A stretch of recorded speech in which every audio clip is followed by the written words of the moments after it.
कि कौन मैया आगे गोर बाड़ी कौन मैया करिया कि कौन मैया आगे गोर बाड़ी कौन मैया करिया कवन हो मैया ना बड़ी आंगिया से पातर कवन हो मैया। आइए महाराज जी आइए, दो ही लोग आ जाइए जल्दी जल्दी। अच्छा हमारे बीच बहुत सारे हम लोग बैठे हैं, माताएं भी बैठी हैं। ये सवाल का जवाब किनको पता है कि कौन मैया गोरी होती है कौन मैया काली? किन्हीं को पता हो तो हाथ उठाइए। हाँ क्या दुर्गा? दुर्गा मैया क्या खाली दुर्गा? ना ना गलत बताओ तनी रहुआ। सवाल फिर से सुनिए तब शायद दिमाग में आएगा तो पता चल जाएगा कि कौन मैया आज गोर बाड़ी कौन मैया करिया कौन हो मैया ना। धरती पे एक ऐसी माँ है जो ये पूरे अंग से भी पतला है, अकेले को पता है कौन हो मैया ना बड़ी आंगिया से पातर कवन हो मैया ना। इनकी आधी ग्रुप आई आधी ग्रुप नहीं आई है अभी। अच्छा आप अकेले ही करिए सब। आइए सुजीत जी की कवन मैया गोर बाड़ी कवन मैया करिया। आप लोग भी खड़े हो जाइए थोड़ा। ए कवन मैया गोर बाड़ी कवन मैया करिया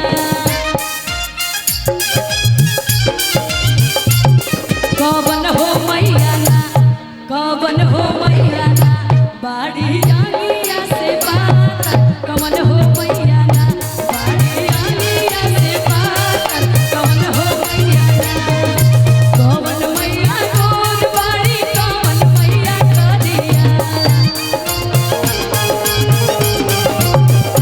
ए हो कवन मैया गोर बाड़ी कवन मैया करिया कवन हो मैया ना कवन हो मैया ना बाड़ी आंगिया से पातर कवन हो मैया ना बाड़ी आंगिया से पातर कवन हो मैया ना।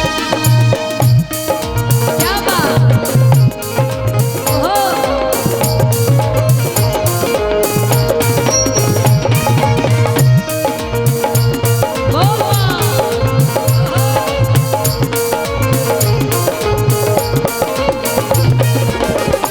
बोलिए शिष्य दरबार की। एक बार आप लोग भी थोड़ा खड़े हो जाइए ना, एक बार खड़े हो जाइए, थोड़ा खड़े हो जाइए तुम से एक बार।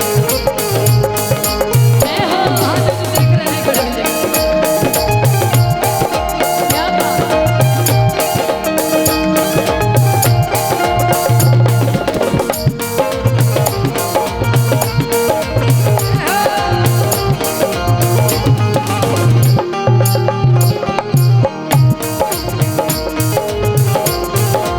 ओहो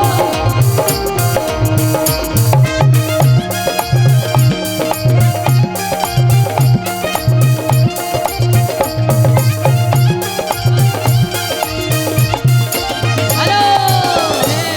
अब आप बताइए रूबी जी कि कौन मैया गोरी होती है कौन मैया काली? बोली रहुआ। दुर्गा मैया गोर बाड़ी काली मैया करिया।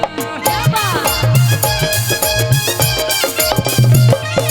दुर्गा मैया गोर बाड़ी काली मैया करिया शीतल हो मैया ना शीतल हो मैया ना बाड़ी आंगिया से पातर शीतल हो मैया ना बाड़ी आंगिया से पातर शीतल हो मैया ना। क्या बात बोली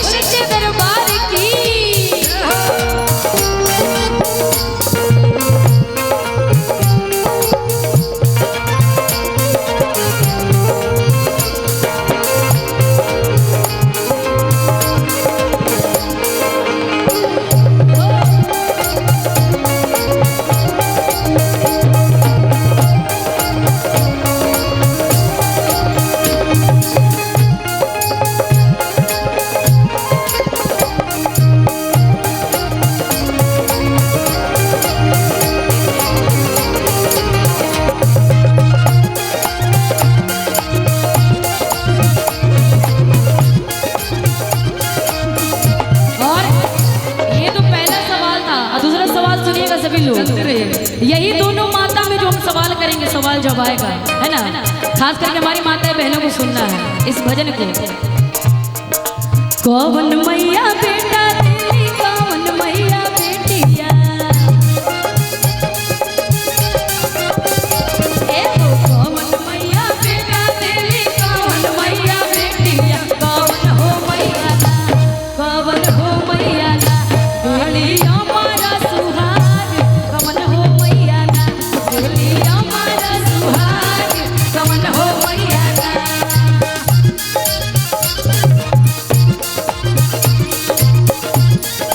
बोल बा।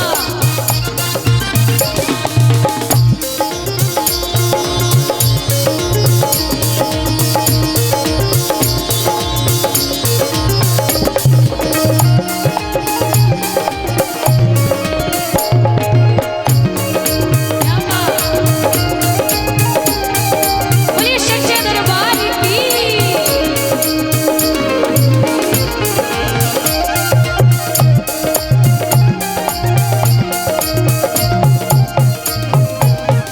और ये सवाल का जवाब हमारी रूबी जी दे रही है। श्वेता दीदी, श्वेता दीदी सुनिए। श्वेता दीदी आपसे पूछे थे हाँ। कि कौन मैया बेटा दिली, कौन मैया बेटी। हाँ, इसका जवाब सुनिए। आज हम पहली बार गाए हैं क्योंकि ये थोड़ा सा छपरैया में चलता है इस समय से। गाइए, बोलिए। दुर्गा मैया बेटा दिली, काली मैया बेटिया, ए हो दुर्गा मैया बेटा दिली, काली मैया बेटिया, शीतल हो मैया ना, शीतल हो मैया ना, दिली हमारा सुहाग, शीतल हो मैया ना, दिली हमारा सुहाग, शीतल हो मैया ना, दिली हमारा। क्या बात।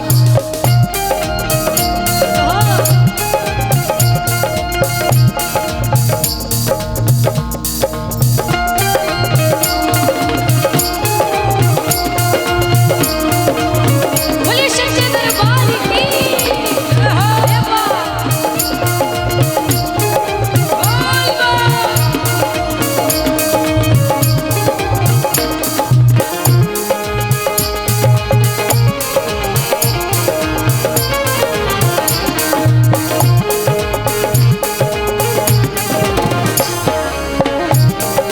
जय हो।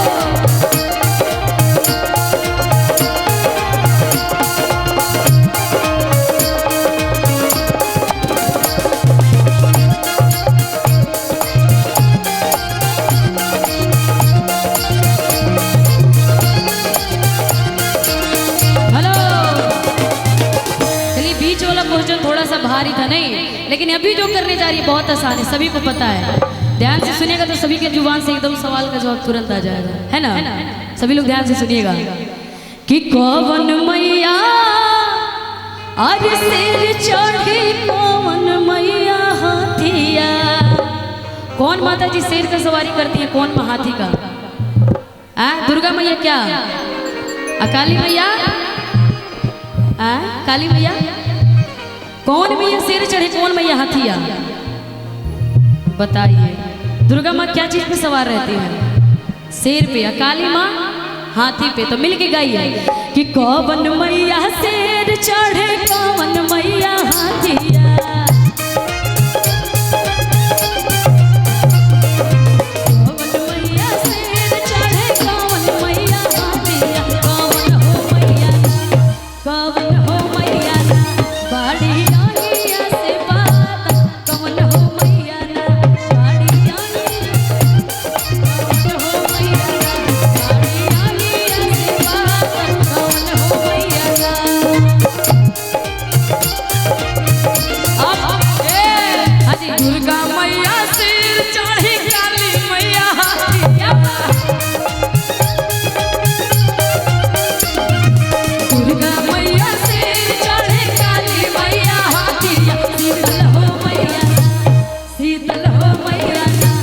देखिए अभी बोले थे कि धरती पे करोड़ों देवी देवता है ना, लेकिन उसी देवी में से एक ऐसी माँ है जो ये पूरी अंग से भी पतली है ना, कि शीतल हो मैया ना बड़ी अंगिया से पातर।